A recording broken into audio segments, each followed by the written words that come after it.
This whole thing has been very tough. This whole quarantine has been very tough for me, just because simple things like making sure to drink water has been tough on its own. Not having a fucking job makes it hard on me because I drink the water like knowing like certain times. Right. And then I have the water cooler there to like fill it up. Yeah. So I could bring it home and have a full bottle the next day. You lose your norm and your routine. Exactly. The routine's all fucked up. Exactly. So then you're like, Jesus, this is awful. I'm like, this is what Cap feels like. Yeah, I have time to go out in the sun and get a tan and shit. I'm like, oh, what? Yeah. No, it fucking sucks. Yeah, it's getting pretty tough, guys.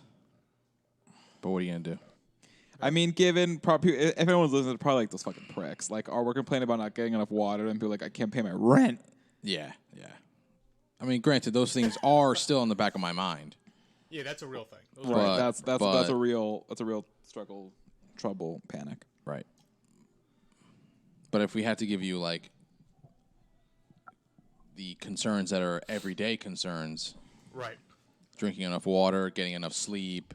Although my sleep has been a lot better this week. Then you pass on your curse. I've been going to bed every night, I swear, at 4 p.m. At 4 a.m. Yeah, I've now forced myself to go to I forced myself to set an alarm and to wake up at 8:30 every day. And now because of that, regardless of whatever I'm doing, I have to get up at 8:30, and I'm usually tired now like 11:30, 12, so like the past 3 days, I've been going to bed between 12 and 1, just like in between, and getting 7 hours of sleep. And it's been like awesome. Like I feel fucking great. That is great. Wow. I got a spike of energy at 1 in the morning. Yeah. So like I have that thing on my phone that like the bedtime thing. Yeah. So like at 11:40, I love that app. Like it goes off being like go to sleep. So I'm like, all right, cool. So I'm usually not off like right before 12. Right. And now that I don't have to wake up, it's easy to sleep until 9, but like usually my biological clock kicks me up at like 7:45 anyway. Right. Yeah, no, I mean it's I mean I've been taking melatonin too, so that helps. That's always good. It's really just about forcing myself to go to sleep. I'll try to read for like 30 minutes before. It's just like That's nice. At this point now, like I was gaining nothing out of being up until 1 a.m., 2 a.m., 3 a.m. I wasn't doing anything like productive with that time. Right. So if I'm gonna gain those hours back, I might as well gain them back in the morning. Morning, yeah. Which is honestly what I want to do. Like if I'm up early, gives me more incentive to like, all right, well let me do shit now, so then later on I can hang out. Right. So like whether it's working out or going for a run or something, at least like I get that out of the fucking way. Right. Why is Gab up till 4 in the morning every day? I can't. Comics, baby. Comics. No, it's not. I really just get like a surge of energy, and then I start going through an endless whirlpool of just refreshing the same fucking apps to find nothing, and then watching an episode of something that I've already seen, and then I just can't fucking go to sleep. And then I end up waking up right like when I'm supposed to be working, so I'm trying to answer emails with sleep in my eye. Like I'm still like blinded. Like I'm like, what's happening? Who? What? So that's why you wake up at like 10 o'clock, rush to the bathroom to fucking throw cold water on your face. All right, Ramon, how about we say 9 a.m.? Remember that this is still a podcast that other people listen to, and that I do have a job, and that it does not, that doesn't actually happen. I'm not waking up at 10. And welcome to the show. Nice. We are here. We are live. It is episode 59. Wow. 59. We are not on video, guys. We are liars. Not on video. We are Maybe episode next 59. week, man. Maybe next week. We For could the have 60? a surprise for you for 60. We may possibly have a surprise for you. I won't say that we will, because then I'll be a liar. Just do a very choppy, Why do you sound like first draft, rough draft of it. Yeah. You sound like a deadbeat dad who forgot his kid's birthday, and now all you have in your hat is just go like, but maybe next week I might have a son. I don't want to say that we will, because then I'll be a for sure liar, but it's possible We might as well. that there's a thought I have in my brain of possibly doing this. So basically just a nice sweet nothing is what you're saying. It's a don't hold your breath moment. If I could Quote, quote 90s. Who was that? Was that my brother and me. My brother and me. That's right. Yeah, episode 59. We're here. We are live. It's day 50, 55 of quarantine. Week something, day something of quarantine. I mean, we're going on more than 2.5 months, I think. Yeah. My official quarantine started on March 16th. Well, so it's 2 months for you. So it's been a while. It's been crazy. But guys, don't worry about it. it. It's ending. People are saying fuck it. Yeah, people are going outside anyway. We are not going to be a political podcast. I'm just saying what observation is. People are saying. But our president is saying that it. it's time to end this. And it's time to go out and have some fun. Some dude in Belmar is just like, I'm opening my gym on Monday morning. Like he's like I don't care what the repercussions are. Right. And he said it on like cable, like on like Fox News with that guy with the bow tie. Yeah. He said, he's like, I'm opening, and he's like, I don't care what happens. And it's like, oh God, now you're gonna have a target on your back, so, guy. But it feels like it's that moment in a movie when like the whole crowd is like, there's that tension in the air, and there's just that one person who just goes, fuck it, and that's when everyone joins the stampede. Yep. I think that's what's gonna happen. Like, you're talking about this one guy with his gym. or like when you're in a school cafeteria and one person throws food. That's it. And then it's literally just like a massive food fight after that. Food fight. That happened one day in the cafeteria, and it was like I've been waiting my whole life for this moment. I think that's one of those things where every kid waits for that their whole lives. You're like, it's happening. That moment in the school for. Wait, you guys were part of a food fight? I don't remember, but they possibly. Because our I don't know if other lunches were like this across America. Oh, we had the 3 lunches. Yeah, we had 3 different lunches. Where was it? In I mean, we had different lunch blocks. Yeah. It was like 11:30 to 12:30. Yeah, there was one that was like super early where I actually had to get switched out because I'm like, I can't eat at 11:15 in the morning. Like, I'm just not hungry. Yeah. Like, shit, they really made us eat lunch at 11:15. Yeah, because you couldn't, because at Central Ave, right? Or at the high school. I'm thinking high school. High school. For lunch A was at like 11:15. Yeah. But I can't do this shit. That's breakfast. Because you can't stuff the whole school in the gym for lunch. You know what I mean? Like, you can't. It's too many kids. No, I remember. Like, there was a 3-shift lunch. I mean, the politics around what lunch you got was so. That was massive. Oh, absolutely. If you got stuck with a lunch, we had no friends. It was just fucking miserable. Also think about gym classes. Which scheduled gym class did you get? Did you get the one at fucking 7:30 in the morning? Me, my freshman year, as if it wasn't bad enough having to be a fucking freshman. I got my schedule and it says period 1 gym. I'm like, God, that's awful. That sucks. Awful. No, I had, I think, period 2 gym, and within like the first 2 days, I went to the guidance counselor. I'm like, I can't do this. I'm like, I sweat profusely. I'm not taking a shower in that disgusting, rodent infested shower. Saw bathroom. Yeah, saw bathroom. So like they bumped me out. The best was last period gym because you could literally just go all out. Yeah, be like, I'm correct. going home after this. Yes, let's have a day. After anything after lunch, gym wise is awesome. Whoa! After lunch, like with a gut full of food and like having to jiggle. No. I mean, look, no one's eating a fucking no one's eating an all you can eat buffet feast. Speak for yourself, bitch. At lunchtime was when I went ham. I mean, look, don't get me wrong. I love school lunches. School lunches. I don't know why there's this trope of like, oh, gross school lunch. I mean, it depends. I mean, also we went to a very pretty good school in terms of like. Oh, we had quality. options. We had options. Like I'm sure there are some really shitty schools that had very crappy lunches. We, on the other hand, had. I mean, think about those chicken sandwiches. Ooh, the chicken sandwiches, the mini deep dish pizzas. I mean, it was the burgers. Just a sloppy Joe, a Jersey sloppy Joe was an option every day. Oh God, every day. Bagels. You could get a fucking bagel with cream cheese. Breakfast sandwich. My mouth's watered. God, it was good. We could get breakfast too in the morning. Yeah, you could get breakfast sandwiches or bagels. Yep. You name it. Remember bagel bags at Central Ave? Yeah, the bagel bags were sick. Yeah, but bagel bags were also an insult to whatever the fuck was the main option. You're like, that's what you're serving for? Just give me a fucking bagel. Well, no, at Central you could get bagel bags for breakfast. Like they would give away I think it was like $2, $3. Yeah, it was like $2.50. Yeah, I don't remember a bagel bag, and you get the white bag with the bagel in it, and then the 2 things of cream cheese. You also got a peanut butter thing. A peanut butter. Peanut butter thing.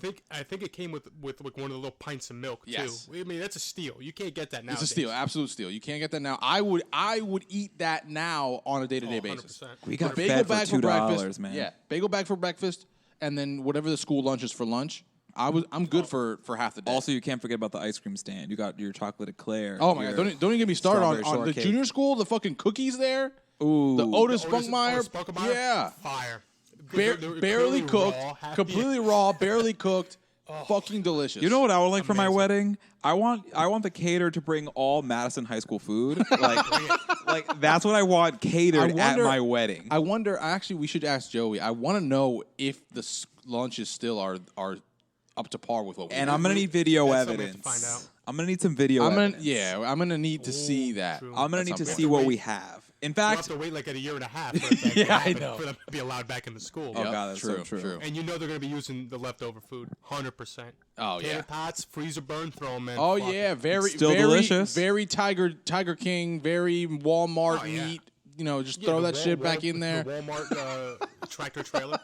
My palate is so poor that all of this still sounds absolutely fantastic. Absolutely, Oh, absolutely. it's great. Okay, so off on a tangent. I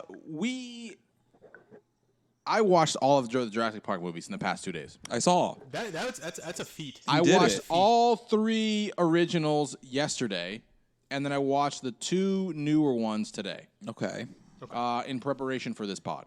Yes, because today is our Because Jurassic Park appreciation episode. Because as I used to always do in school, procrastinate till the last second. What you need to. So what did I do yesterday? I Built panicked. character. I panicked. I said, "Holy shit! I need to watch 5 movies in the next 24 hours. Let's do this." Watch the first 3, and luckily the first 3 aren't super long. And I mean, honestly, none of these are really that long, so it helps. Oh.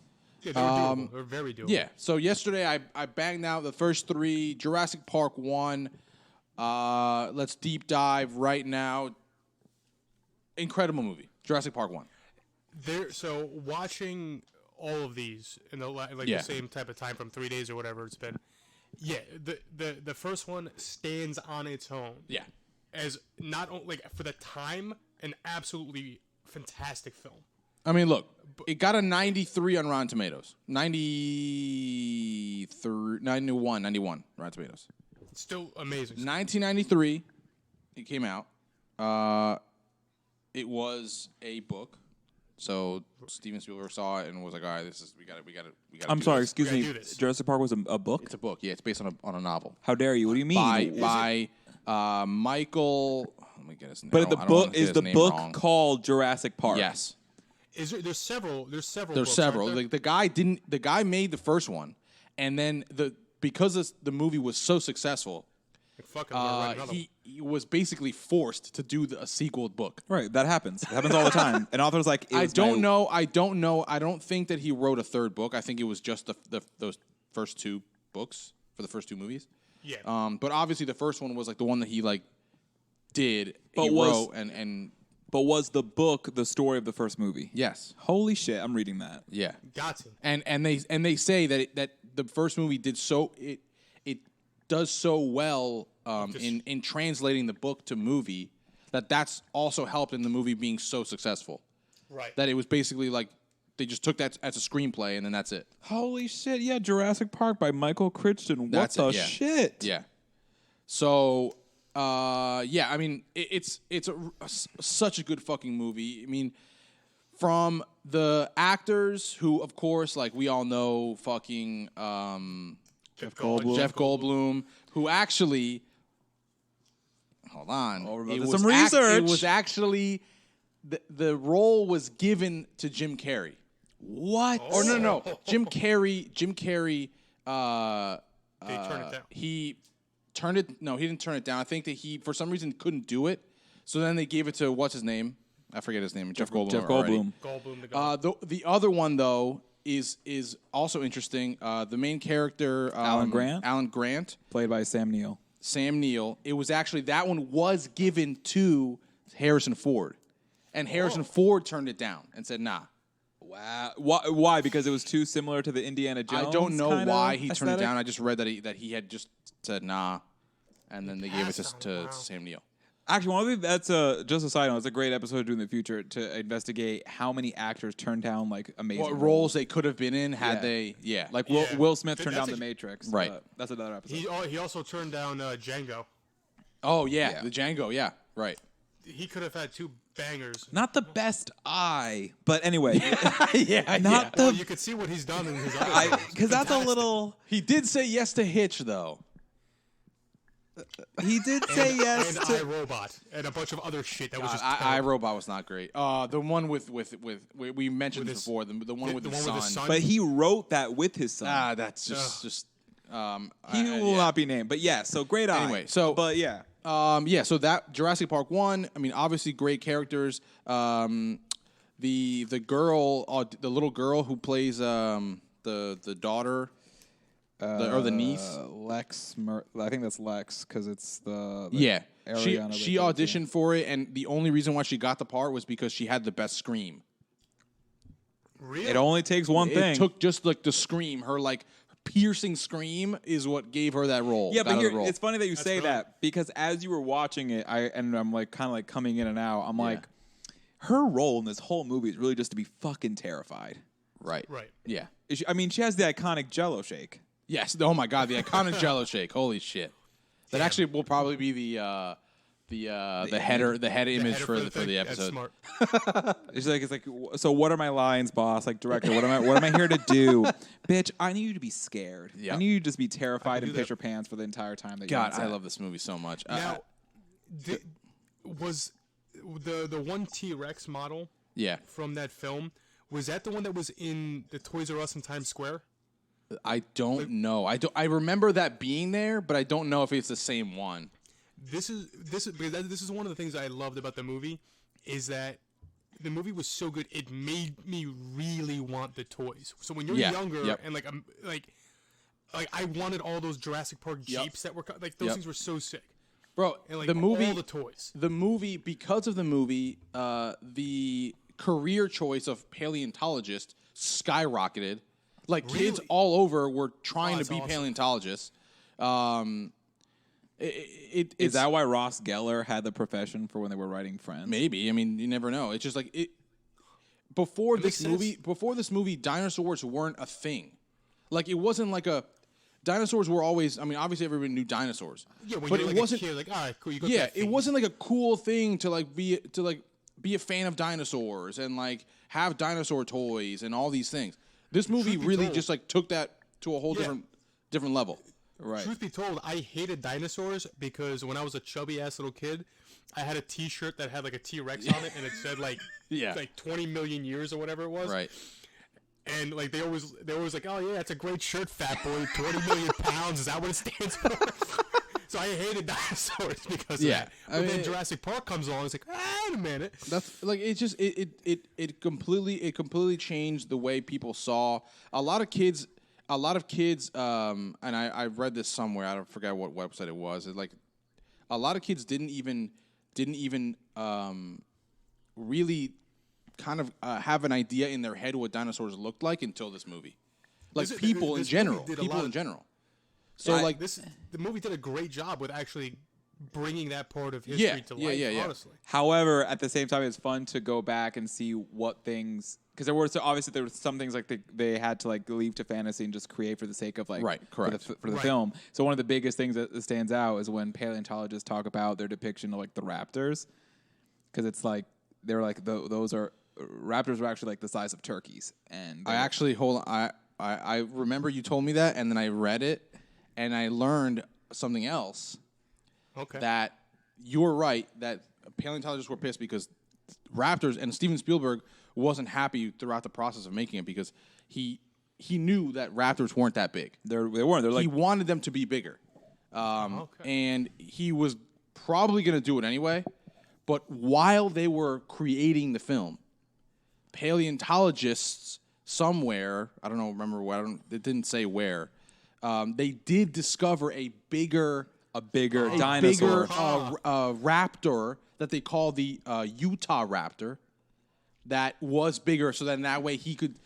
That's why he was like, "Fuck it, green light, let's go." Justify, To justify it, right? Because raptors really before that discovery weren't big; they were tiny. They were tiny little feather-covered turkey birds. Like they're not that. So I wouldn't be afraid of a raptor. I would just take a swing at it. I would give it a good kick, give it a good punt, get the fuck out of here. Yeah. There's something we wouldn't be nothing scary about. But I mean, the raptors here. I mean, you've got. But they did discover. But you're right. They did discover a dinosaur that basically looks like the velociraptor. Right. That they But created. what's cool is that they discovered that in the process of making the movie, which is awesome. Movie. Oh, that's clutch. I don't know if you've ever seen the making of Jurassic Park, but another fun fact I think I told you before is that Jurassic Park would essentially be that domino tipping over that would inspire George Lucas to start the Star Wars prequels. Star Wars, right. Because seeing the CGI technology in this film, he was like, okay, so the technology exists for what I wanted to make. I want to do. Yeah, for those movies. So that was the tipping point for that. But at the same oh shit, I forgot what I was gonna say. God damn it. But that was the big that was a big inspiration piece from the original Jurassic Park movies for George Lucas's doing Star Wars. I mean, what better inspiration to have than this? I mean, this movie. I mean, even just like they perfectly used animatronics and CGI. Obviously, you watch the movie now as an adult and like in this era, and you can tell the scenes that have CGI. Yeah. But like, still, it holds up really well for the most part. And I mean, it's such an incredible job. Like the scene where the T-Rex and it comes in and the cars are there. That's probably my favorite scene in movies. You know, top 10 scenes in movies. Because I still remember seeing that scene as a kid. Yeah. When that T-Rex breaks through like the netting or whatever the fence, and then the two cars are stuck there. Yeah. And then the kids are in the car, and then they take out that fucking the flare, and then the little like the mask thing with the goggles. Oh yeah. That stupid thing, which they actually give a little like Easter egg in like the last movie in Fallen World. Right. They have that headset on like a counter in like a room where they're looking for like some like they're escaping from a dinosaur, and it's there, and you're like, oh god, I remember that from the first movie. From the first one, right. That's what I liked about some of the newer ones. Yeah. They do have just little things. Yeah. The first couple is laying around. And we'll get to that. Just one. And here's a fun fact about the first Jurassic Park movie, which kind of blew my mind. As iconic as we see, like the T-Rex chase scene, the raptors, all that like CGI for the dinosaurs, and how epic it was.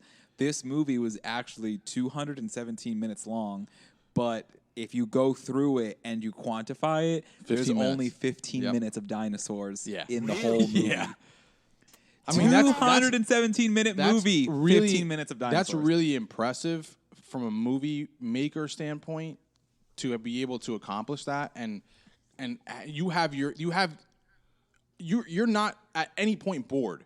No, you're not. Like not in suspense throughout the movie about like what's going on. You know what I mean? Yeah, they pretty much get to the good stuff. Like, oh yeah, right absolutely. Away, which is so great.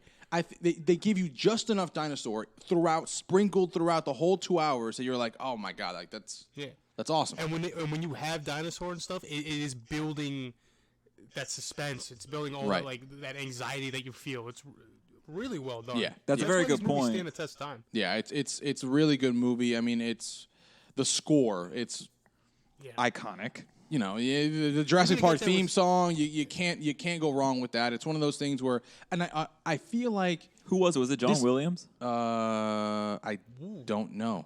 I didn't check. John Williams is just like smoking a cigar in Hollywood, just like it's like, you want me to do the music for your movie? Let me actually see. Score. I feel like it was John Williams. It is John Williams. It's John Williams. Wow, of course it is. If it's iconic, it's John Williams. If you have John Williams on the score, you basically got a hit. That motherfucker has done so many good ones. He did Home Alone too, right? I believe he did Harry Potter. Yep. The guy's a fucking. He did machine. Star Wars. The Star Wars is John Williams. It's all John Williams. It's one of those things where I actually I don't know. I was thinking about this because I was thinking about the song and just how iconic it is to where like if you hear it anywhere, you're like, okay, that's Jurassic Park. What that is. Yeah. And I feel like I was thinking about this the other day. I feel like movies now don't really have that. Yeah, because they're taking. Well, I can't say all movies, but a lot more movies. They like have, not they as get the much. Right, yeah, it's not like just created music. Right. Like, I feel like more movies now have just like actual songs. Yeah, in that's it. what Like, I was gonna say. like it's not like creative scores. Yeah, exactly. I was gonna say it feels like that nowadays. What these movie creators or producers, whatever, this whole team of people that are making these movies, their push is more. Let's get a song that will maybe play it on the radio or whatever on streaming services, instead of actually just getting a really well composed score that will give you that like that it helps build the film. Yeah. I mean, obviously, like there's people still score movies. That's where you get like the Academy Awards for best score and right, stuff. Right. It's still happening. Add to the film, exactly. Yeah. I think the thing about the score and the music is that it really is it is a character within a movie. Yeah, absolutely. It's equally a character within a movie because we can all completely agree that the Star Wars prequels would be total vanilla bullshit if John Williams hadn't put those epic pieces of music into those. Right. Absolutely. They wouldn't have hit as hard if it wasn't for that music. And for Jurassic Park, I still think, of course, it was the first movie to do CGI. It was the first movie to bring that to theaters. But where you're saying that we don't really see that anymore, I think it's also people just aren't really surprised by anything anymore. That was back when if you wanted to get the kind of entertainment, you had to go to a movie theater, and the options of what you were going to see was obviously very limited. And TV budgets back then were still like sets, like sound stages. Right. Yeah. I was going to ask, like, how much of these Jurassic Park films are set work? Is it mostly set work? Like the animatronics and the sound stage. I mean, like a lot of like the outside scenes and stuff. I mean, all of that was filmed in Hawaii. In Hawaii, yeah. Okay, that makes a lot of sense. I have to assume that I'm assuming the inside stuff was definitely in a set somewhere, but I mean, a lot of the movie is outside because you're running from the fucking dinosaurs and shit. Yeah. I checked, and it actually Jim Carrey was the front runner for Jeff Goldblum's role, but they eventually went with Goldblum instead of Carrey. Yeah. Okay. Well, thank God they did, to be honest. Right. This came in 93? 93, yeah. 1993. Okay. Yeah. Had Jim Carrey blown up yet by that time is what I'm trying to 93. Because Dumb and Dumber was his first. Right. And what year was Dumb and Dumber? When? Well, yeah, that's a good question. Dumb and Dumber was in 1994. Right. So it was around that time. He was working. He was working.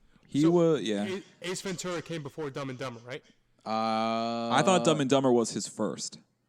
I don't know. No, the first Ace Ventura I feel like it's pretty old. I actually just watched it on Netflix a couple days ago. Yeah, me too. Because they just added it. Ace Ventura was 94 also. Yeah, wow, 94. So he was working. He was working in that period. I just feel like I remember him because he talks about, this is an aside from the Jurassic Park stuff, but how he talks about when he got his start and like he was homeless living in his car. But I think, of course, his first thing was In Living Color. Yeah. But then that would spark his first. That's right. Yeah, he was in Living Color. But we could do an entire episode on all Jim Carrey movies alone. That's very true. Oh my God, yeah. He's got a great setup. The Lost World, Jurassic Park. That's the second one. So yeah, this is number 2. This is. I heard a sigh from Fico, as in. Yeah. Well, for me, it's like whenever you hear a sequel has been made of a popular film, you always have that kind of like nervousness in you. Correct. Where it's like, oh God, like was this a money grab or is this actually going to be good? Yeah. So like I'm watching the second one, and like right off the bat, I think that Spielberg kills off that little girl. Like it just gets mauled by little. I'm like, all right, you're not fucking around. Or then of course they tell you like, oh no, she was badly injured, but she's okay. It's like, fuck. Wait, what? Really? Yeah. In the beginning with the little girl with the. I thought they killed her. No. She survives. He even says like, oh, she was hurt, but she's okay. Yeah. So I'm like, fuck. All right, this could still suck. So I just love they jump right into the Goldblum stuff, and he's just a terrible father. So yes. Right away, it starts like, all right, this could be fun. I noticed that what they did was they basically gave Goldblum a full starring role in this one. Which was because he didn't really do much in number 1. He sat down for the entire number 1. He was sitting down. He was yes, he created the iconic Life Finds a Way. Yeah. But he did, other than that, he's kind of just like he wasn't in the action. He wasn't any of the he's a action. He doesn't really do secondary much. Character, man. So they come. Number 2 shows up. They give Goldblum this like great role. He's like this fucking kind of deadbeat father. I absolutely love how he's having a conversation with his daughter, and it's like, nah, you can't come along. We're gonna send you with this babysitter, and then she sneaks onto the thing. And he doesn't even think about checking back in with her. Like, did she go with the babysitter? Just a completely negligent father. Just assume that she was okay. Yeah. So naturally, our hero in the 90s. Yeah. Correct. Yeah, you're right. So yeah, this one came out 2 years. No, did I say? Did I say it was 4. 90? I think it's. No, it was 93. 97. 93 was the first one. And then this one. Oh wait, it was I think in 97. I think it was like 97. Yeah, because the book came out. The second book came out in 95. Damn. So nice then turnaround. 97 Nice is when this movie came out, I believe. So 4 years after. The one thing that I was like, come on, guys, that's lazy writing. Is like, the guy's like, oh, we have Site B. I was like, what? Yeah. Like no one knew. How do you hide this from people? So like, it was the second. The sites thing is where I not get confused, but it's just like, okay, so you've got the main park in the first one where John Hammond wanted to create the park, the original park. And then the second site B, I think the first one was called Isla Sorna or something like that. Yeah. And then the legit name. And then the second one was like they did name it something else in the later movies. Right. But I don't remember the name. I know it was Site B though. But why was there even a Site B? Why was there a Site B? But then they do kind of just talk about that in the third movie. Because I think Site B is where they go after. Or is it the first one? The first of the newer ones? I don't know. This just sounds like a hot. There's like I just love how they totally like leaned into the dumb, arrogant scientist aspect of it. Like, we're gonna create a park and we're gonna bring back the dinosaurs. Okay, I'm listening, Fred. Yeah, but we're gonna do 2 giant ass islands of pure dinosaurs. This will not go south. In the second one, that jackass is like, yo, you know what? I got an idea. People aren't going to want to come to this park. They're going to spend a fortune to get out here. Let's put it in San Diego. They already got SeaWorld. They already got the San Diego Zoo. Let's just put dinosaurs in there. They'll figure it out. Let's what do the it. fuck are you thinking, guy? It's like at the very least, this will be funny someday if it all goes wrong. Let's engage. Okay. It took 15 hours or whatever. The first movie was at Isla Nublar. Okay. And then Lost World is at Isla Sorna. AKA Isla Sorna. The 5 deaths. Yeah, island, that's part Island B. And then Jurassic Park 3 is again at Isla Sorna.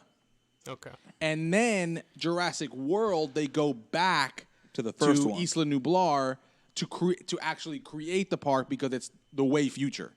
Right, because in the first one with what's his face, God damn it, Chris Pine or Chris some shit. Chris Pratt. Yeah, Chris Pine. Pratt. With Chris Pratt is that there is even that scene where the kids go to the set of the first movie. Yeah. I think that's where you see the little like they even take But wait a minute. Who's the dumb ass bitch who went, you know what? Back in the 90s, this experiment went totally wrong. We lost a lot of lives to those velociraptors and T-Rex. But you know what? I think we can definitely make this happen, guys. Okay, so what happens here is John Hammond creates the island. He creates the first park. They fail because it's all fucked up and what's his name? Fat tubby hacker guy. The one that gets killed by the what the fuck is his name? Do you need a publicist that can make it big? That guy. Space Jam guy. Oh, fuck. I need to find his name. I can't continue this without it. Fucking Dennis Nerdy, Wayne Knight, that guy. Wayne Knight. But what's his name in the movie? Wayne Knight is Dennis Nedry. Dennis Nedry. Wayne Knight. Nedry. Whatever his name is. So he works for, I believe the company is called Engine. And what they're trying to do in the first one is steal obviously the DNA that they have that they've been using for the dinosaurs. Pause. Pinning that for a quick second. I just wanted to give a quick shout out and appreciation to the little device he created of the shaving cream thing. Oh, absolutely. I love that. As a kid, I don't know thing. why I was so visually obsessed with how it twisted open. And then it opens. Yep. And then to reveal what I would later learn is vials of dino cum. Yes. Yeah. Because that's what that is. Yeah. And but still, like just the whole thing of the twisting and the shaving cream thing. Yeah. And I was like, it was very what is the word? there's something about it was gratifying. There's something gratifying visually because it just so perfectly fit the tube of shaving cream. There's a little ASMR in there too, just like the sound of the clicking clank. Sorry, but keep going. He had a great death too with the dinosaur that spits the grease on his face. I was too innocent and kind as a young kid watching it, but I'm sure all the adults at the time were like, kill that motherfucker. Yeah, yeah. So yeah, I was like that throughout all these movies. Like I just like you need to die. Yeah. I'm gonna laugh. Go get him, dinosaur. So then they're trying to steal that. I believe I'm not 100% sure that it's still InGen who's trying to steal in the first one, but I know for a fact that in the rest of the movies it's always InGen. So I'm assuming that it's them in the first one. I just don't know if they actually say it out loud. Just take the fucking L. Yeah, it's take the L. Take the L. So and I think Gab was like alluding to it before. It's like, why the do you people keep thinking this is a good idea? Yeah. It has not worked. People are dying. Right. It's not worked. It's just and the whole series. And the whole Jeff Goldblum's character, his whole thing is just like, you can't keep, like, this is wrong. Do not do this, because then you're gonna have people like InGen who are gonna fuck this up, and you're gonna have dinosaurs all over the world, and we're extinct. To be honest with you, I'm waiting for that to happen in the next 3 months, where some countries like, we've recreated dinosaur, and it's the perfect top off to 2020 if that happens. So I'm waiting for it. so we did a little thing. Yeah. For fuck's sake. We tried to find a COVID vaccine, but what we found was how to resurrect dinosaurs. We got one in the lab. Fuck you. Did you guys at least do like a plant eater? No. We went full carnivore. T-Rex on crack. It's fine. So just come on down. Also, we lost it. We don't know where it is. It disappeared. That and 3 kilos of coke just disappeared. We think it ate it. It's probably fine. So you have a fucking cracked out T-Rex running through all right. So InGen is the company that backs Hammond. Okay. Like, the park is created by InGen. Okay. With John Hammond as the CEO. Okay. John Hammond's obviously, his plan in his head is, let's create this park. It's going to be cool, whatever. Eventually, he dies or retires or whatever. He goes away. He goes away for number 2. They have a new CEO, and at this point, InGen finds out, because they're on the brink of bankruptcy. Because of the bullshit. Because the park got fucked up in the first movie. All right. So then they're like, they find out, oh shit, this motherfucker had dinosaurs that he had put on a second island as a containment facility, just to have them there. They were like breeding them there. Yeah. That's so unnecessary. So they're like, fuck it, let's go grab those guys and try to bring them to the mainland.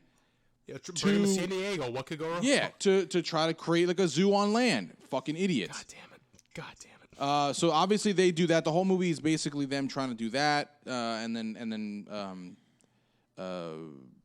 Malcolm is trying to stop them, and whatever. It's okay. The movie's good. It's got some really good scenes. I believe the raptor scene that you had mentioned, Gab, where it's in the grass. Yeah. And like they're running in the tall grass, and then you see from the aerial shot of the raptors coming in like fucking sharks. That has that great clip of the raptor jumping in the air to kill them. Absolutely, that movie does have its highlights. No, I liked, especially when I watched it the other day. Yeah. Like, I really did like that one, right? Because it's like, you know what, it kind of grabs what made the first one so good, and like it gives you like those chase scenes are just really well done. Right. The dinosaurs obviously look better since it's for your newer technology. Right. I think they did great with that. Then we get to the third one, and that's where I just yeah. So obviously they were able to to stop them from completely bringing over all these dinosaurs to the mainland in the second one. They bring one over and it terrorizes all of Los Angeles. Yeah. But why? Why? What? Exactly. Why did they do that again? Because they wanted to. Because Engine was facing bankruptcy from not being able to actually create the park because people died literally in the first movie. Okay, which is a great reason to lose your company. Right. Yep. So then what happens is in 2 comes and they're like, you know what? There actually is extra dinosaurs on this other island. Let's go get them and bring them to the mainland and create a park on the mainland. Like a zoo, like a big ass fucking zoo. That is the dumbest shit. But obviously, it's so stupid. You're not gonna bring a fucking bunch of dinosaurs on a boat and expect it to be normal. Remember when a lot of people died in your park, and now you want to bring them to a place where there's just civilians? Where there's more people? Where there are more people and they have more room to roam and kill more people. That is a great... As opposed to an island where they can't swim off of it. I wish there could be a visual... The whole idea fits the 90s perfectly. The whole what could go wrong scenario. Yeah. It just feels like the perfect meme of, again, one road says survive, one road says death. We run towards death. Right. One thing I did like about 2, and this is the last thing I'll say about 2, is that I did like that in the beginning of 2, the first scene starts off with the 2 kids. Yes. And obviously you don't see those 2 kids for the rest of the movies. Like, they're done. But they're older, and they came back to do that little cameo for that first scene. Which is cool. Which was cool. Obviously, the kid's a little older. The girl's a little older. I wish they'd come back and, do... Yeah. But you do not see Dr. Grant and Ellie Sattler. Laura Dern in the second movie. You do not see them at all. And then they come back for movie 3.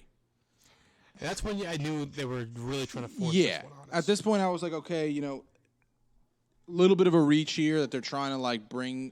They're obviously trying to wrangle us back into this. Right. I feel like they felt like they were losing some people with the second one. So they're like, let's bring back fucking Dr. Alan Grant. One wasn't that bad. No, it wasn't great. It wasn't good. It wasn't bad. It wasn't bad at all. But it wasn't like the first one. It wasn't. It didn't keep my attention the same way the first one. Right. Was. It wasn't. Yeah. It wasn't as impactful, I guess. The word that I would use.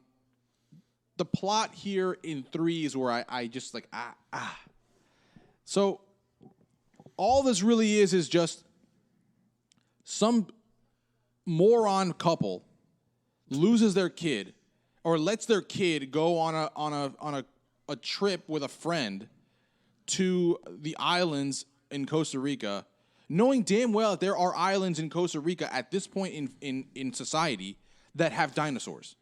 Right. So you're letting your kid go on this trip, maybe the kid lied. Maybe I missed that part, but he goes on this trip. He gets fucking stuck on this island with fucking dinosaurs. For 8 weeks by himself. For 8 weeks. So they go, we got to go and we got to, hire the best people to go help take him out of there. I would be like, I'd assume one who's probably dead. My kid's dead. That's it. We're not, what, if... This is going to sound terrible. Yeah, exactly. Go ahead. You assume he's dead, you have a closed coffin, and let's just get on with our life. You went to a dinosaur island. What are the chances the kid's alive? Right. And you also need to just own your choices at that point. You let your kid do that? Correct. You're bad parents. Let me ask you something real quick, though. How much do you think these people, in each of these films, these people that are on these teams that go to this, how much do you think they're getting paid? Well, see here. What is your price? What is your price to go? Like, I'm going to an island full of dinosaurs. I'm probably gonna die. But if I don't, see, here's the thing: the third movie, the reason why Dr. Grant goes to the island to even help this couple with the kid is because they say in the beginning, "We'll pay you whatever amount of money you want, like blank check." He goes, "Oh shit, fire! Let's go." They don't say the number. He just says as many zeros as you want or some shit like that. What's your number? How many zeros you putting on the Me? back? Well, wait, but let's be very clear about what I'm signing up to do. There's got to be. What are the stipulations here? Because remember, what's the safety regulations? Who are we working with? What's the mission? You're seeing how this what safety they. We'll go with you're part of what the fuck was that guy's name? You're part of If I'm a part of a 4-man crew, you're part of Roland's. I don't like that number, but keep going. You're part of like the hunters. Okay. Roland's crew in the second one. Okay. So the guys I'm with have guns. We have guns. They're like military type guys. Exactly. Okay. And I am there to like. You don't know if you're making it back. You just know that I'm going to an island with dinosaurs, and there's a chance. There's a 50-50 chance that I'm probably not coming back. Oh, if it's a 50-50, the glass is half full. If it's a 50-50 chance, I'm going like you got to go 7, 8. You got to go 7, 8 figures. Maybe 9. If you die, if you have a family, they get half of what you're supposed to make. Ooh. Oh, that's pretty big. So your family might get taken care of here. They can't sue, obviously. Right. But your family, if you die, your family gets half of what you were supposed to get. Right. So if I say 100 million, they get 50 if I die. I'm at 50 mil. I would go for 50 mil. Right, and then your family would get 25 mil. If I'm out, yeah, they'll be happy. I think I'd do that. I think I'd do 50 mil. I don't think that they would say yes to me if I did 100 They wouldn't say mil. yes for 50 mil. They're like, we don't want you that bad. Well, I mean, you got to think about this. If it's like a company like Amazon who's paying for this, who's like basically $1 trillion company, then they can afford the $50 million. Exactly. How much money do these people have? I'm trying to figure it out. Right. I mean, if you got an island full of dinosaurs, if you got multiple islands full of dinosaurs, I'm assuming you got some bucks. It's got to be this company Engine has buku bucks because there's no way they do all of this with no money. Yeah. Anything under like $10 million is not worth it. No. Yeah, I'm not doing this for. If I had to pick the lowest possible number that could possibly let me do this, it'd have to be probably 20 mil. Yeah, briefcase full of $100 bills. That's the only 20 mil cash. Yeah, it's gotta be cash. Not fucking bank transfer. Not fucking no little cashier's check. Yeah, no. I want that shit bullshit. cash. Yeah, like tax free. Yeah. So he goes to this island, Dr. Grant. He does not go with Ellie Sattler, Dr. Ellie Sattler. He does not go with her. She only makes a cameo or a couple cameos in the movie, even though her cameo is pretty big. Right. He goes. Finds out that the mission was not really to do surveillance on dinosaurs. It was to help them find their kid, which he didn't know in the first place. I just thought they got to really dig deep in that rabbit, like in that magician's hat of like, what excuses can we find to get them to this fucking island? Yeah. So he goes to the island. He turns out that William H. Macy, who's the dad, he's play. I don't know the character's name, but William H. Macy plays the dad. In a very con artist type role, very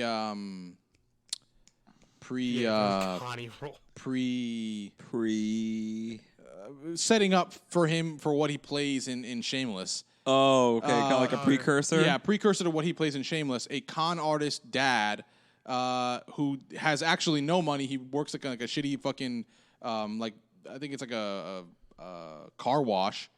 He tells him that he has no money, so he can't pay him what he was going to offer him. Then how did they get the private jet? How was that funded? I don't know. Was it probably just like all whatever money they did have to get the ride? Just whatever they had. Yeah, it's just that's insane. Right. I mean, it's one of those kind of islands don't really use private jets. It's just like those are to get there. You have to ride these small airplanes. Right. From like a main land. So they go there. That's the plot of the movie. Just them running around on the island looking for this fucking kid and avoiding dinosaurs. There's no real depth to the movie, and I think that was the problem. Like it doesn't fit. It doesn't fit the a big company is trying to make a park with these dinosaurs, or a big company is trying to take these dinosaurs that was originally created for a park and put up another park in mainland. This is like completely off the beaten path, like just like random, like, oh, there's a kid there, we got to go save him. Like there's nothing. Well, it was the beginning. To me there. It was like really part of that beginning of that shift in. Are you trying to tell? I mean, this kind of goes to that fun fact for the first one. There's only 15 minutes of dinosaurs in the 200 something, and that the shift here is that wait a minute, but maybe bigger is better. Right. So yeah, I guess that's what they were trying to rope you in with. Yeah. I mean, by this point now, they've introduced the biggest dinosaur in the first one is a T-Rex, obviously. In number 2, there was the still the T-Rex. No, it's still a T-Rex, but there's another one that's just as big and it's got the longer nose. There's a name for it. In 2? In 2, yes. Oh, I don't remember that. Yeah. And then in 3, I believe it's still there, but there's a T-Rex. They incorporate in 3 the big ass fucking bird cage with the pterodactyls. No, but 3... pterodactyls are clutch. It's cool. I mean, that scene was cool. That was awesome how they added that because remember they're on Site B. So by this point, we're seeing things that we didn't see in the first movie. In the first couple, yeah. So we're seeing new things, which is great. But 3 also but 3 is the one that introduced that bigger T-Rex. There was another T-Rex. Yeah, maybe that was the third one. It was third one because it kills a T-Rex at like the beginning of the movie to basically be like there's a new king in town. Oh yeah, some bullshit like that. Like that. Right. So yeah, to raise the stakes. Yeah. So they really lost me with 3. There's a reason why 3 I think has the lowest of all the ratings in Rotten Tomatoes. It has a 49. 2 had a 51, which is not really that much higher. Shit, those are bad scores. Yeah, they're bad scores for the sequels. They're bad scores. Right. Shit. Okay. So then you've got. Okay, so fast forward. I don't even know. I couldn't even tell you how many years later. You've got Jurassic World. Jurassic World comes in. It got a 71 on Rotten Tomatoes. It definitely did do better. I absolutely prefer this. I absolutely prefer this to the 2 sequels. Yeah, 100%.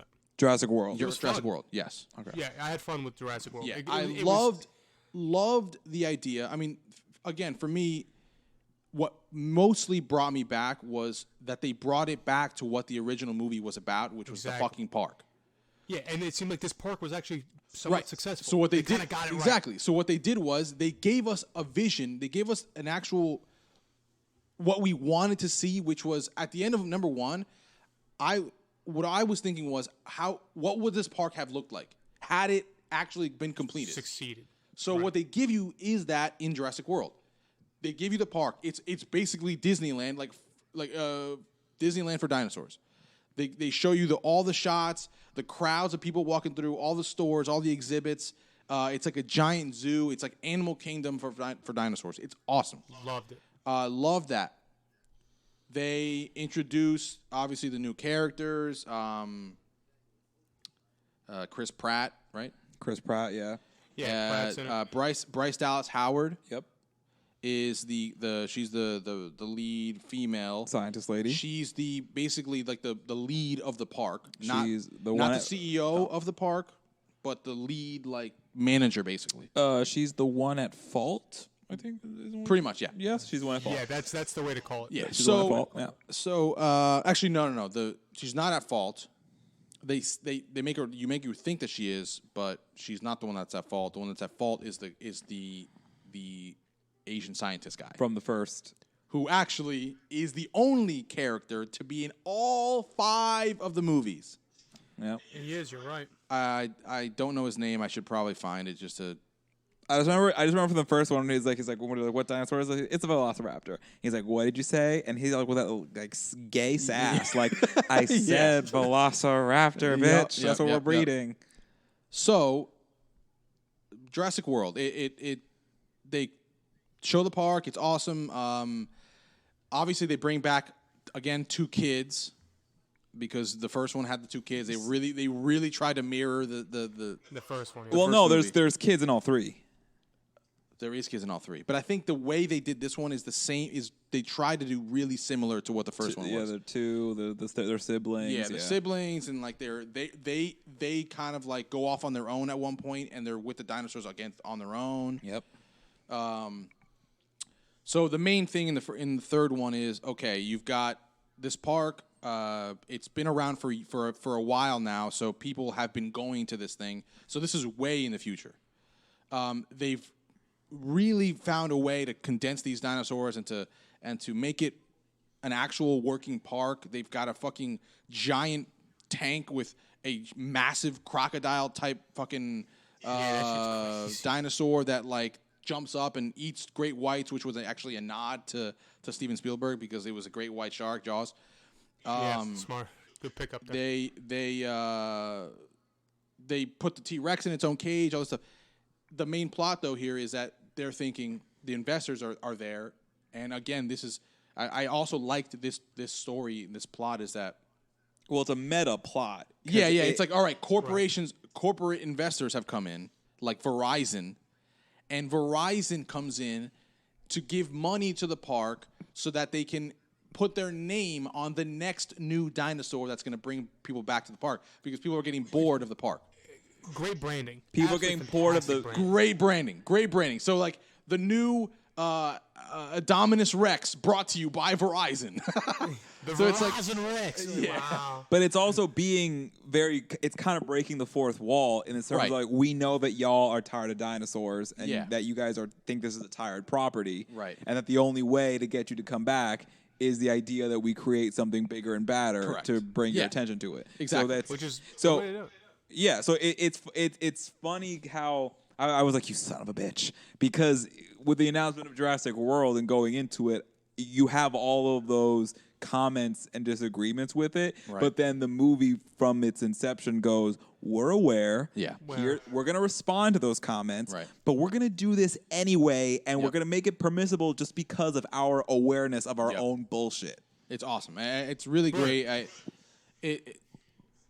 They create this new dinosaur. Of course, they fucked up, and that's the big mistake in the movie is that the scientists create a dinosaur that is way too smart for what they have in terms of like cages and where they're locking them up.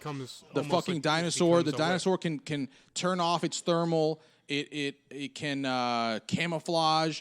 It basically thinks like a raptor, which is already the smartest of the dinosaurs. Mm-hmm. So they just mixed in all these smart things and these awesome parts of DNA from different animals to create this super dinosaur. Right. Boom. Great movie. It's running around. It's destroying shit. They're running away from it. They're trying to capture it. It ends with the original T-Rex, or what you would think is the original T-Rex. So he's like older. You can tell that it's older. It's like slower. It beats at the end. It beats the Dominus Rex. But it does it with the help of... It does it with the help of the Raptors. Here's the thing, though. Here's the one thing that I complain about this movie. And really what pisses me off about the new ones overall. The taming of the Raptors? It's the taming of the Raptors. Yeah. And it's the idea of, like, we can control the Raptors and we've got a guy who can... I take that out of these movies and it's awesome.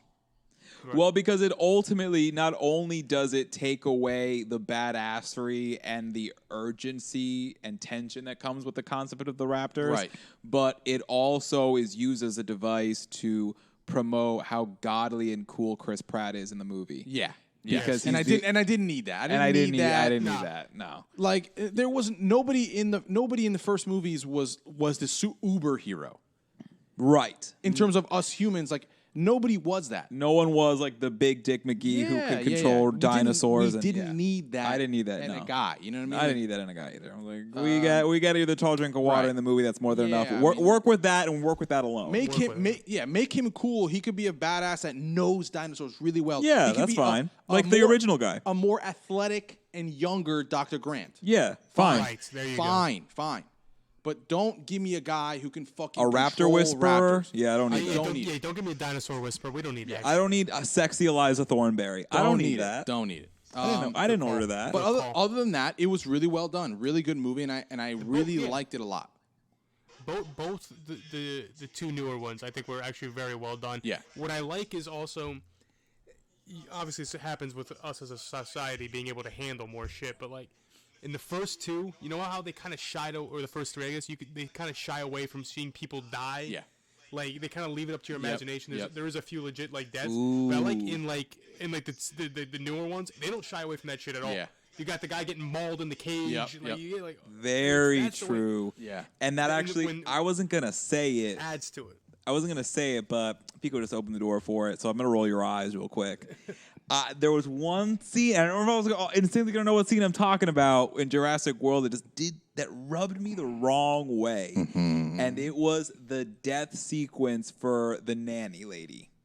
Oh yeah. She didn't deserve it. She didn't deserve that. Like the way they handled that, it was so. It was so. Ravel's laughing, but it didn't need to happen. It really didn't need to happen. It didn't need to happen. It was so gratuitous. I'm not saying she couldn't get killed by a dinosaur, sure, but you had to draw it out that way. They had to, Gab. They had to give us something. No, then do it with something. But like, because the thing about these deaths, and I would rather if I'm a character. I would much rather die like that than die sitting on a goddamn toilet looking like I'm taking a shit. But hold on. Iconic, but hold though. on. That shit was iconic. The thing is, but we're also talking about like narrative. That a lot of those deaths in the original movies and how they were done, they built into it or they worked up to it or it already felt like part of the DNA for what was to happen to the character. Right. Toilet guy. Who are we kidding? Here's a dweeb, everyone. They did kind of build her up. She was a negligent ass fucking. She lost the kids. She was supposed to be taking care of the kids. She lost them because she was on her phone the entire time, taking care of the kids. But the thing is, it wasn't deep enough. Yes, it wasn't. It wasn't done well enough. It wasn't done well enough. That by the time, because I remember seeing it in theaters when that scene came. Yeah, I remember people around me going like, "Oh, shit, really?" It would have been better. It would have been better if she died the same way, but she was acting like a bigger bitch to the kids. At first. You have to earn that. Yeah, you have to earn that kind of a death. Tell them like, no, you can't fucking go there. You know, like make the kids be pissed off at her, and that's why they run away. You're right. Yeah, because all I saw was like innocent, beautiful lady just getting completely fucking mauled for no. I think the most iconic scene, and this is the last thing I'll say about the world one. I think the most iconic and funniest thing about that movie is there's a scene, and actually not a lot of people know about this, but there's a little scene, a little like clip of when the birds are taking over where all the humans are, because obviously all the animals get out, right? And everyone's running away. It's like in the middle of the main like strip of where all the people come in, and there's all these birds are coming in. Everyone's running away except for this one guy who goes back to his table to get his margaritas. And you can see it, and it's so clear, and it's so fucking hysterical because there's fucking pterodactyls coming at them, and he goes back, grabs the margaritas, and then you see him running. It's hysterical. Priorities. It's super small, but it's like such a funny little clip. So we'll finish off with fucking Fallen Kingdom, Jurassic World Fallen Kingdom. It's the last movie that just came out. This was a huge miss for me. I liked the movie because I like these newer ones, but in terms of the plot, again, I felt the same way that I felt with number 2, where I get what they're trying to do. They bring back the same island for the beginning. Yeah. They take them back to the island because apparently the island is going to explode with the volcanoes going to erupt. The volcano was erupting, right? Would have been nice to know that there was a volcano on there the entire time. Yeah, because now that just feels like a random. So randomly, that's a lawsuit waiting to happen. Yeah. If that thing goes off, well, come on. Yeah. Actually, then they wouldn't have picked that island. Right. They would not have picked that island if they had known that volcano was possibly going to erupt in the next 50 years. Insurance alone, like there's a giant ass active volcano on this island. By the way, boom. Okay, they get told the volcano is going to erupt. Also, Bryce Dallas Howard is now a dinosaur conservationist. Conservation. What does that mean? They're trying to protect them? Like she's protecting dinosaurs. Okay, I don't think they need your protection, but sure. I mean, it's not like there's a lot of dinosaurs. There's literally like 15 dinosaurs. There's not that many dinosaurs. If anything shows from the first 4, they really don't need to be protected. Yeah, just even lift the fuck alone. Technically, if they're just on an island by themselves, they don't really need that much help. I get there's poachers. I get there's money-hungry people. Right. They'll figure it out. When they go there, they'll figure it out. But at the same time, they're not even, this sounds really cruel, but they're not supposed to be here. Right. They're not part of like the current true. like. I mean, granted, the whole fight with that is like they're still animals. They're alive like you and I aren't they? So like we have to protect them, whatever. regardless of whether or not they're supposed to be here or not. But what that does to the food chain... Anyway, keep going. Yeah, either way. So here's where it gets crazy. They go to the island because they have to try to protect the dinosaurs that are there.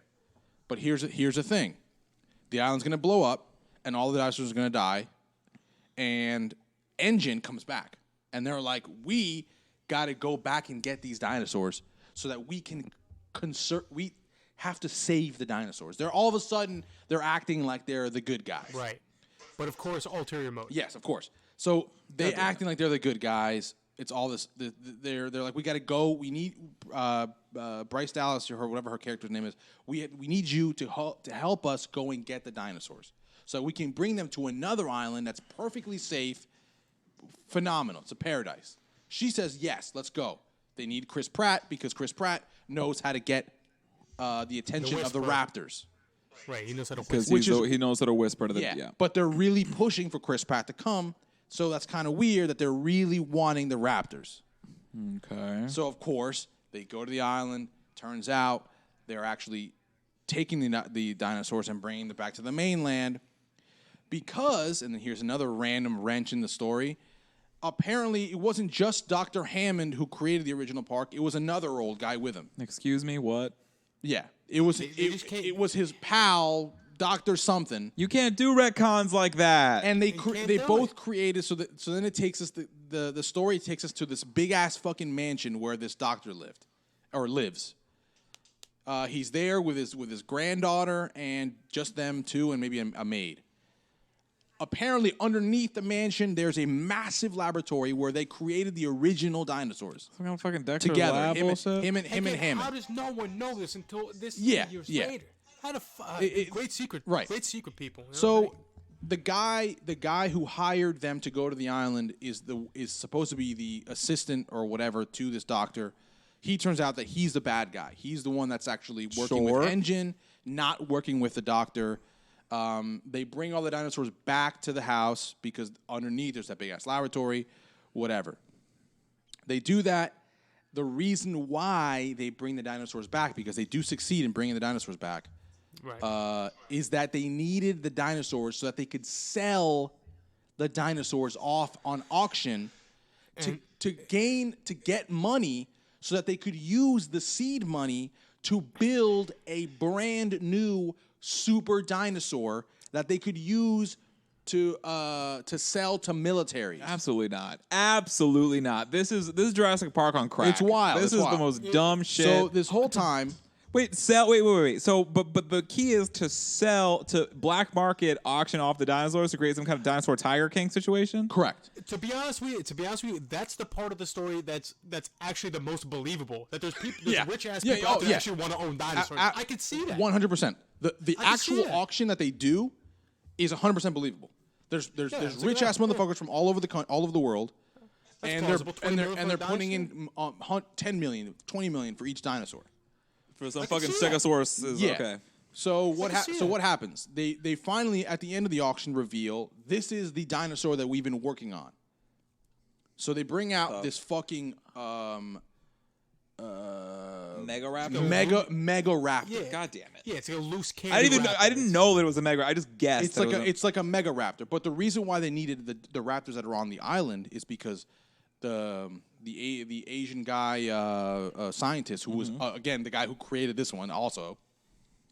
He said this raptor is ready to rock. The only thing is that it needs an alpha, like a mother, so that it can learn how to like control its like behavior, I guess, because it was created in a lab, and the same thing happened with the Indominus Rex in the first movie, so that they're trying to not have the same thing happen with this one, because the Indominus Rex did not have a mother, so it just went crazy. Right, because it didn't have any control of what to do. It didn't know anything. So that's why they needed Blue. Right. So they wanted Blue because Blue was the most controllable of the raptors. So they were like, let's take Blue, let's put Blue here, and then have Blue be like its mother and teach it like control.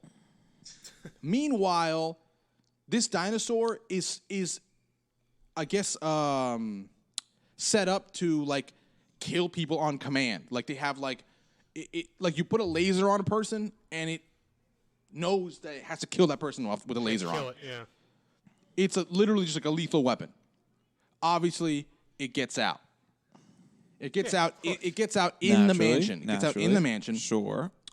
So Chris Pratt, Bryce Dallas Howard, and the niece of the old guy who dies in the middle of the movie, they are running away from this dinosaur that's trying to kill them.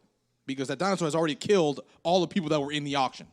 Okay. Right. Oh, I'd actually like to see that scene. That sounds fun. Yeah, it's good. It's good. It's a good scene. And then, of course, Blue comes back, helps them. They get, Blue helps him destroy that raptor. Blue wins. Of course. But we find out that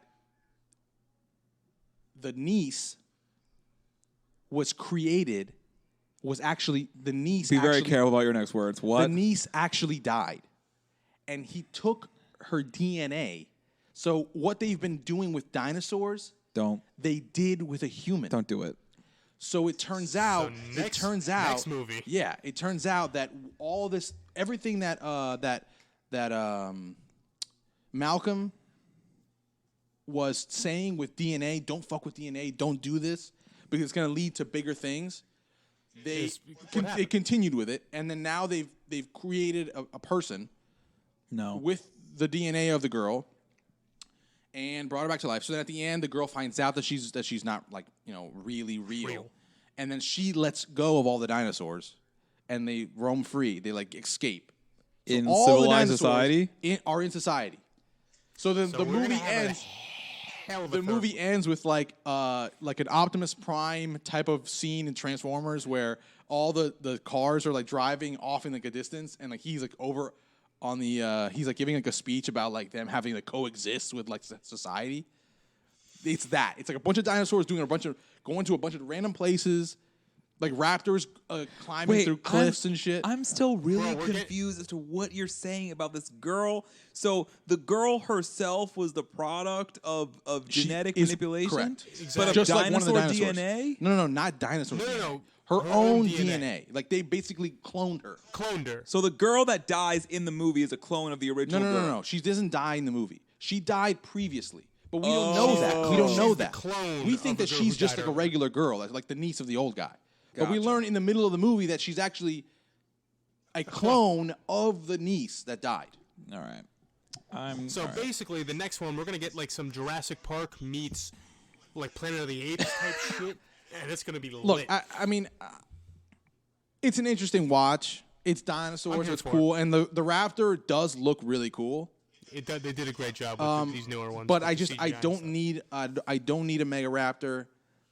I don't need clone humans.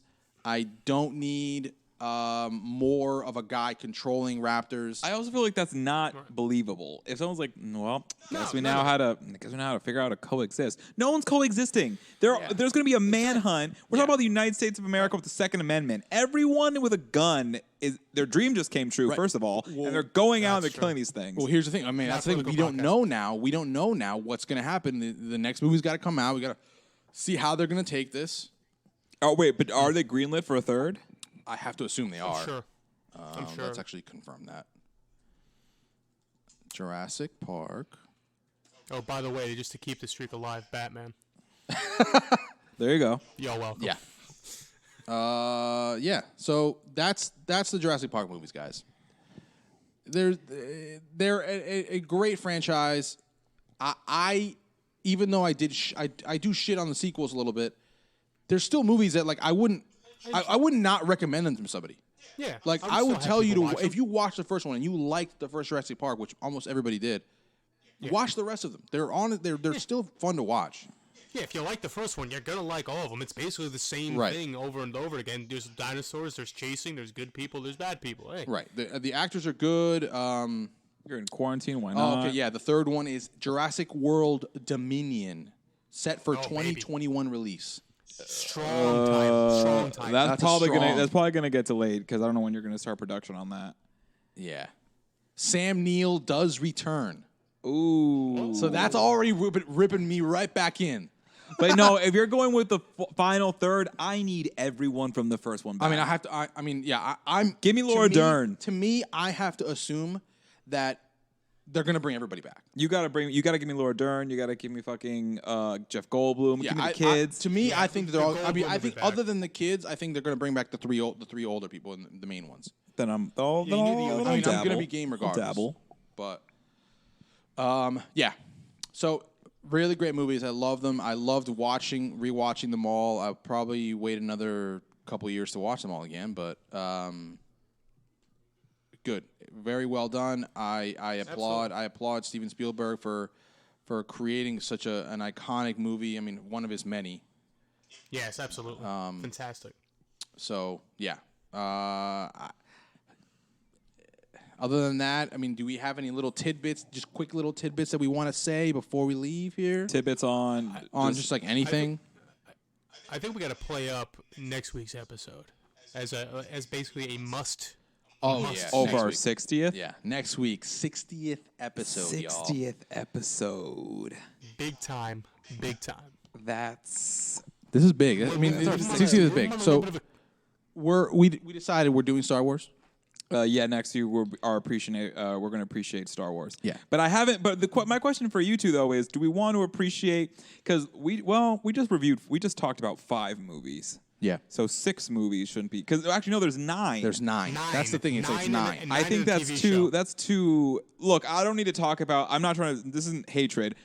I'll make some comments on the latter 3, but that's not really my focus. I kind of want to. I don't think that we need to deep dive too deep. Too far into the 3, the last 3. But essentially, we're going to do Star Wars next week because it's going to be the 30-year anniversary of the release of Empire Strikes Back. Right. Which is the best. Wait, did I say 30? You said 30. It's not 30. It's 90. It's 40. 40. Yeah, because 30, I'm 30. I'm 30 is in 1990. No, it's the 40 year. It's the 40-year. 30 was Back to the Future, which we did last week. So this is going to be the 40th anniversary of The Empire Strikes Back. Right. So talk some prequels. Right. We're going to talk about the original trilogy. We're going to talk about some news and what's on the docket for Disney Plus with the Star Wars. Mm-hmm. Some casting has been announced. Yes. What are they going to be working on? We've got to talk about that. I have to nerd explode your minds on some shit that you probably aren't aware of, what certain characters and what shit means. Correct. We will touch on The Mandalorian a little bit because that's also part of the Star Wars universe. Absolutely. Right. Well, it's the future of the Star Wars correct. universe. So we'll really just what we'll do is we'll touch on everything that has happened and we think will happen and then they've got planned for this Star Wars kind of like universe. All while giving some love to the six movies. Correct. Fine, 9. I'm not trying to be an asshole. 9. I know last week we did mention that we were going to at some point before HBO Max drops talk about the things that are slated to be on HBO Max. That's funny. That's what I was working on writing just before we started recording this episode on some stuff that you can expect next week because it does launch. No, not next week. In 2 weeks. Right. What are like 3 good things that like they possibly could be for watching? For watching. All right. Yeah. So at launch, you have the Looney Tunes cartoon that's going to be launching. That's going to be 80 11-minute episodes. Jesus. Wow. At launch. So we're talking about 14 hours of content of Looney Tunes. Oh, hell yeah. Okay. So even if it's just something to watch in the morning, on Saturdays, when you're going to sleep, turn on some Looney Tunes, you can watch that. Curious to see if it's going to have the same flavor from the originals and that kind of satirical stuff. You're also going to get, for the kids, you have the Elmo talk show. Cute. Right. That's going to be at launch. The Anna Kendrick original HBO Max series, Love Life, is going to be... Oh, Anna Kendrick's doing that one? Anna Kendrick's doing it. Girl, let's go. It's the Ramel. I'm curious about it because I feel like growing up, there's always been a show that has kind of spoken to to the millennial experience, whether it be teenagers, early mid-20s, and now this one seems like it might be poking at an experience of being in your late 20s, early 30s. Mm-hmm. So I'm curious to see if that has anything interesting to say. It looks like a dramedy, so sure, I'll give it a shot. Other things at launch for HBO, it doesn't really have that much that's coming out at launch, which is, I'm not saying an Achilles heel, but it is similar in the path of Disney Plus, where you have that lesson of your giant library is great, but the hook for a streaming service is it's original content. Right. Content, And it's not launching with that much. It will, of course, have... Yeah, it will eventually have a bunch of stuff. I mean... Well, throughout the summer and throughout the months, you have more things. You'll have... Seth Rogen... the Seth Rogen original. Seth Rogen has a new movie coming out, An American Pickle. American Pickle. That's going to be... And that looks like it's going to be... I mean, a typical Seth Rogen movie. A guy from the 1920s works in a pickle factory, falls into a vat of rind, a vat of pickle rind, and gets pickled basically for 100 years. Comes back in 2020 and meets his great grandson. Yeah, who's himself. So it's basically Seth Rogen twice. One from 1920, one from the present. From 2020. I mean, it's just like the idea is just ridiculous, but it's going to be fucking ridiculous and hilarious. There's going to be a kids survivor launching in the summer called Karma. Yep. You're going to have Doom Patrol season 2. I mean, a kid survivor would sound hilarious. Yeah, but it'd probably be like Goody Two Shoes. I want to see some backstabbing. Shut up. I don't know if they're going to give me that good stuff, but you can have that. Of course, all the HBO series content that you watch on HBO will be streaming alongside HBO Max, right? And that's the big one that's coming way later in the summer. And I'm so fucking sorry that I'm not getting the title. Lovecraft Country or something like that. It's a new series that's going to revolve around concept created by that writer Lovecraft. So like that horror suspense genre. Okay. There's a trailer for it. It has Journey Smollett in it. Okay. Check that out. I'm really excited. I'm not a horror person, but it just looks really creative and really good. That's great. I think it's called like Lovecraft Country or something like that. Okay. And I think that's slated for August. I definitely like the idea of that. But as of right now, in terms of actual dated releases, there's some other things I wasn't really too pumped about. But this is the principal stuff that most caught my eye. Mm-hmm. As for DC original stuff, I mean, obviously with COVID and everything, who knows when that's even going to get started or start streaming. Of course. You also have anything that's CW related or HBO related. And DC Universe related will be simultaneously going to streaming on HBO Max. Beautiful. Which means good night, DC Universe. You had a good run, but this is basically it for you. Love it. And as the time goes on and things get more solidified in terms of what they're going to drop, we'll obviously talk about those things. But I think we're good. I mean, the last thing I really want to say is R.I.P. to Jerry Stiller.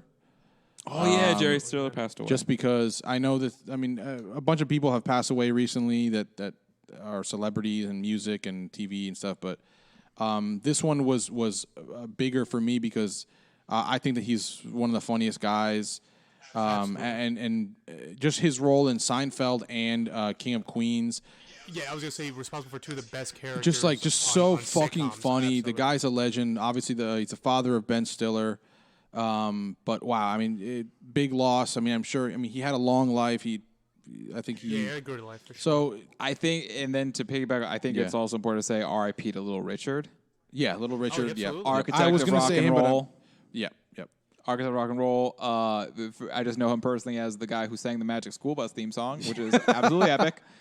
And I remember him from the Disney Channel. Disney Channel had like a little short with him singing like My Poor Meatball, whatever that song is. Yeah. And like that'll stick with me. He had a cameo too in an episode of Full House where he shows up as the uncle of Journey Smollett. Yeah. Oh, and I saw that meme where she calls like let everyone remember that that Black Canary isn't a meta-human. She's Little Richard's niece. Yeah. Yep. So I mean, R.I.P. to all the folks that have lost their lives recently. I know there's a bunch that I haven't named, but for sure. Yeah. So we'll see you guys next week. Star Wars episode 60. Let's do this. All right. Later. Peace out, y'all.